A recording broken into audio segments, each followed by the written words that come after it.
Hello, ladies and gentlemen and rock and rollers. Alibod! Ha ha! Welcome to the 12th ElectroJet Rock Show. I'm your host, Jett Electro, coming to you from Las Vegas, Nevada. And with me I have my esteemed co-host, Professor Electro. What's up, rockers? Welcome back. Yeah, he's coming to you all the way from Los Angeles. And he needs to come out to Vegas and talk some rock and roll. Yeah, play some rock and roll, too. Play some rock and roll. Rock and roll. So what we're going to do tonight is we're going to talk Van Halen. You almost can't say Van Halen without saying it like Van Halen, like Diamond Dave used to say. Hey, this is Diamond Dave coming to you from hot Atlanta. Diamond Dave from Van Halen. That's all we heard when they were breaking really big in like the early '80s on the radio in LA all the time. This is Diamond Dave talking to you from Van Halen. All the commercials and stuff, completely over the top. But anyway, what we're going to do is we're going to talk about the first Dave records. I guess about the first fives. How's that? Yeah, sounds good. Yeah, we'll break them down kind of one by one, what we like about them, maybe even what we kind of don't like about them. But there's probably a lot more there to like than to not. So what do you say we start with the first one? Take it away, Professor. All right. Well, as everybody knows, Van Halen was kind of discovered, although a lot of people already knew about him. But they were playing so many club gigs that eventually it was probably a combination of Gene Simmons and what was the guy's name from K-Rock, the DJ, Rodney on the Rock. I think those two guys had a big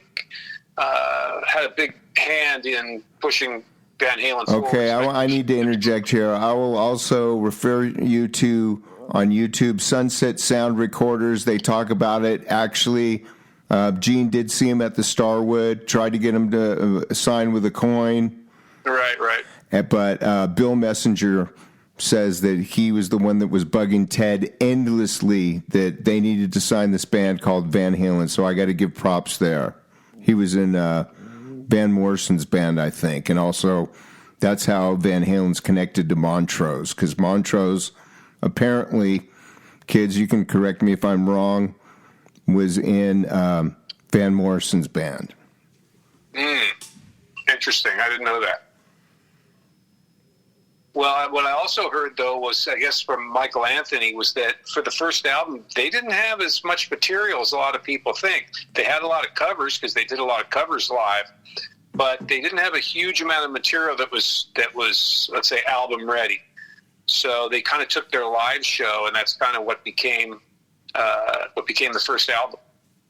And there's some great songs on there, and they're all kind of different. That's what I like about the first album is each song has its own unique individual feel. You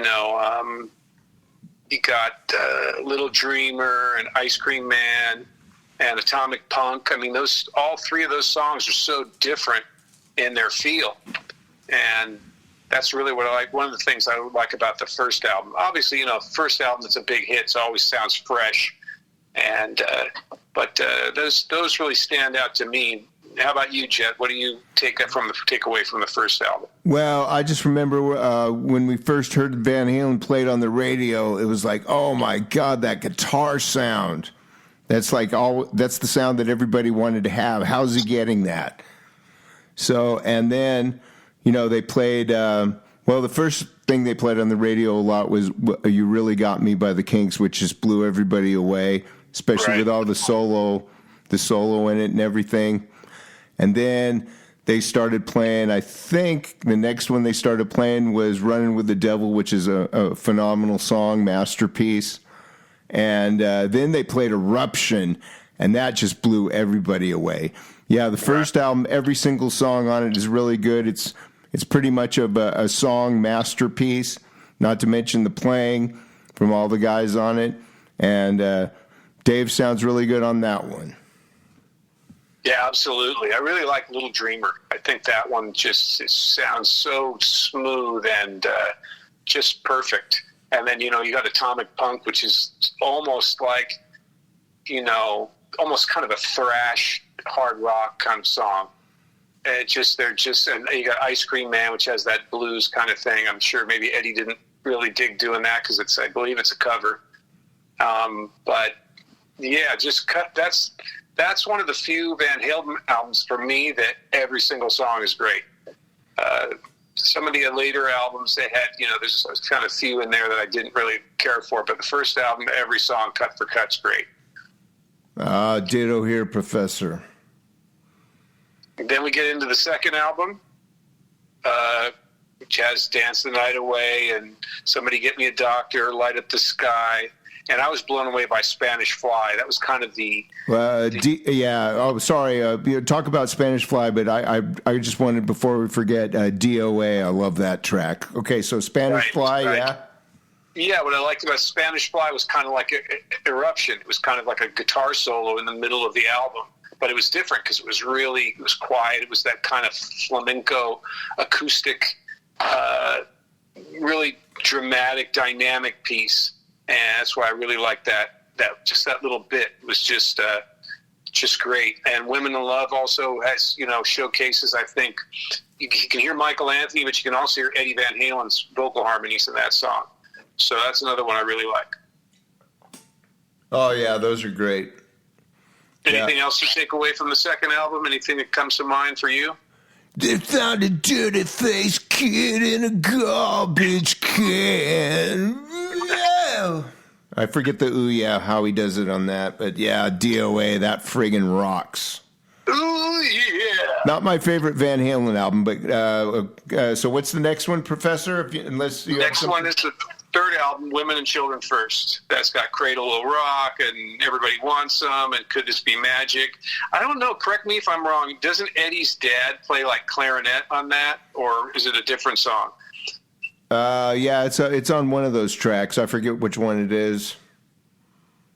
Yeah, he's you can really see it in Could This Be Magic. You can really get that kind of feel that they had, that kind of vintage. I don't know what exactly style you would call that, whether it was boogie or it was kind of almost had that big band clarinet sound to it, or swing. I think it had some swing to it. I think that's kind of would be if I had to narrow it down. But there's also a couple of songs on there that I'm just kind of meh. So that's kind of like by the third album, that's where, at least for me, there's a couple songs in there that just don't really get it for me. But it's pretty hard to have every song on the album cut for cut be fantastic. That's only the best albums are like that. It's still a great album. It's got some great songs. Yeah, some people like broccoli, some people don't. You know how it is. Right. But it's got some really great tracks on it. Like I said, not my favorite. We're going to get to that one here in a minute. What's the next one then? The next one would be Fair Warning. And that's got Mean Street and Unchained and So This Is Love. And another one, again, that you don't hear very often on the radio, which is Sinner's Swing. I like that. It's just super fast, almost like speed metal, early speed metal. It's really great. But, of course, Mean Street, for me, that's the best song on the album. It's just maybe one of Van Halen's best songs of all time. That song is just awesome. Just the way it starts, Eddie's guitar sound, it's the epitome of that Brown sound, I think, the way that the guitar comes in. So, yeah, Fair Warning, that's kind of their dark record. Fair Warning is my favorite Van Halen album, by the way. I think it's pretty much of a masterpiece. The sound on it, it's dark, sounds kind of pissed off. It's not what they came up with later with their more snappier kind of stuff, which was great on the radio, and it got them a lot of airplay, and they had the big hits and stuff. But Fair Warning is the Van Halen album that does it for me. Yeah, I can see that. Yeah, and for me, Mean Street just makes it, and it does. So This Is Love and Unchained. There's some really great stuff on there too. So I'd have to agree with you. It's right up there. I do like on the previous album, Women and Children First, I do love that track, Everybody Wants Some. That sounded slamming on the radio. Gotta love that one. as I divert back. But yeah, fair warning. Yeah, it has a really good sound on it. I don't know if Eddie, I think he might have had his studio built by then, or at least where they could record in it. But so what's the next one then? Yeah, also fair warning's got some wild artwork on the front. It almost looks like a Black Sabbath cover. It's really, really weird, kind of surreal, very surreal. So the next album is Diver Down. And so what's your feeling on Diver Down, Jett? Well, I don't really know too much about it. There is Little Guitars. That got airplay. I like that one a lot. Little Guitars, phenomenal record. Females love that song. They always got the female audience, which is really good to have. It's got a lot of covers on it. I think that was Eddie's problem with it. And, you know, although they sound great, you know, and everybody liked them on the radio, you know, they do a great job with Pretty Woman. That's a great version. Dancing in the Streets, same, you know, even Happy Trails. It's very cool. But, you know, I think I'd have to kind of side with Eddie that, you know, they probably could have come up with some original stuff if they were given a little more time. Cathedral is, as I think you mentioned to me, Jett, before we started this episode, that you like that song a lot, that instrumental. Phenomenal. Yeah. Even Big Bad Bill is kind of, you know, it's kind of cool, although it's a cover, another cover. So, you know, more than half of the album is what covers. So, yeah, may not be their strongest album, but I'm with you that it's also got Where Have All the Good Times Gone is obviously. I like that one, yeah. Yeah. But Little Guitars to me is the best song on that album. That's just a great song. Really, really great. And then, of course, we come to 1984, which is really a pivotal album for Van Halen, I think. And that was the era when we were kind of playing around in Hollywood and stuff. That's where we bumped into at least three of them, at least three members of Van Halen. We'll get to that on another episode. But we had a run-in with Dave and with Eddie and even Michael Anthony. But 1984, it's controversial because obviously the introduction of keyboards by Eddie and Jump, which is kind of definitely more commercial and poppy, I guess. And then you had songs like Top Jimmy, Drop Dead Legs. Then you had sped it up a little more with Panama and Hot for Teacher. But you know, it had some slower songs on it like I'll Wait. What's your feeling on 1984, Jett? Well, one thing, I wouldn't really consider I'll Wait like a slower, well, I guess compared to like Hot for Teacher or something, yeah, it's definitely slower than that. But that album, it just, I remember where I was when I heard it for the first time, and it kind of tripped me out, like, wait a minute, that's Van Halen, because you hear the intro to Jump come in with the synthesizer, okay, what's this? And then you hear Dave singing. Come on, Dave, give me a break. No, that's what a lot of people said, though. Yeah, a lot of guitar players did not like the fact that, like, oh, no, what have they done to my guitar hero? But it just shows Eddie's remarkable genius musical talent. And he was trained on piano at an early age. So obviously that's going to get in there. And, yeah, the synthesizer sounds great. I love it. And they had their big hit records. Compared to Fair Warning, it's a little snappy sounding for me, and it's a little cheeky, which normally I like cheeky, but I don't know. I just like the darker Van Halen stuff, but obviously that's not really what Van Halen was about. I guess with the Fair Warning album, Eddie was like in a little bit of a kind of a dark place, a little bit of how the band was going, or tensions with Dave, or whatever it might have been. But anyway. Yeah, I'm a big Van Halen fan. Big Van Halen fan. Alex Van Halen, phenomenal drummer. He could have easily been on the greatest drummers of all times list. So we're gonna do some more of those. So yeah, we left him off the drummer one. You might want to refer to that. Maybe a controversial pick or two, but there's so many greatest drummers of all time. or of any of these. So that's why we need you to like and subscribe, rock and rollers out there. And we will be doing more content on the things that I've been talking about. So as I digress, so take it away, carry on about 1984, Professor. Yeah, it's just, I think, a pivotal album. I think that Eddie, as you said, wanted to kind of stretch his legs and start doing other stuff, like with synthesizers. And, anytime you do that and you change the feel of the band, there's always going to be some people, diehards, oh, they sold out, oh, bad keyboards. People get angry, the purists, and you're never gonna please 100% of the people all the time. And I think the same thing happened with Rush when they introduced keyboards, and maybe when Metallica changed their sound, their style a little bit. Oh man, people freaked out. And Metallica said, "Yeah, sure, we sold out. We sell out every night." So absolutely. I think at a certain point you can't keep doing the same thing over and over again, or eventually people will say, "Oh, all your albums sound the same." Well, there was a big controversial thing when the third Led Zeppelin album came out. It's like after Zeppelin 2, it's like, what's this? Yeah. So that's an extreme example of that. Right. Similar example. But then you got a band like AC/DC who kind of in some ways has been doing the same thing, successfully for a long time. But I think other artists, they kind of want to try some different avenues, different angles, and Eddie was doing that with 1984, and it probably had something to do with Dave not being happy with it. So probably was part of the reason why, whether he left or he was fired, probably it had something to do with either of those two things. Well, there's a lot of stuff on the internet about that. Yep.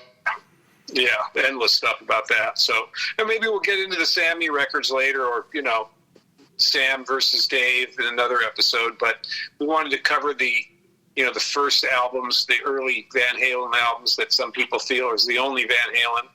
And we went through the first 5 albums and, kind of compared notes and had different ideas about, picking out our favorite songs and stuff that stood out for us. But if you guys have anything to add or comment, drop down to the comment section below and definitely leave a comment. And as Jett said, please like and subscribe. Yeah, I got to say, man, Spanish Fly on the second album. Wait, was that the second? Yeah, the second album, yeah, where he's doing the nylon string thing. Yeah, right. Eddie just blew everybody away with that, man. It's like, okay, you can plug in your amp and have a lot of help with the sound and everything, but it just shows Eddie's talent, phenomenal talent on the guitar. That song, he's playing unaccompanied classical guitar, a nylon string. Yeah, that blew everybody away. Yeah, super dynamic on that song too. He goes down almost to a whisper where you almost can't even hear him, and then then goes full forte after that. So yeah, really, that's where I really began to. First album, I thought, oh, this guy's another flashy guitar player. But then the second album, that's where I started when I heard Spanish Fly, that was kind of a turning point for me in my respect for Eddie Van Halen. Yeah, yeah, I just remember, man. Most people, when that came out, it just blew everybody away. Yeah, absolutely. So, you think it's about time to wrap up this episode, Jett? I think that's a good idea for this time. We got to wrap up this episode talking all things on the first 5 Van Halen albums. You got to say Van Halen. So this is the ElectroJet Rock Show, signing off. I'm your humble host, Jett Electro, and say goodbye to him, Professor. Rock and roll. See you next time. Rock and roll!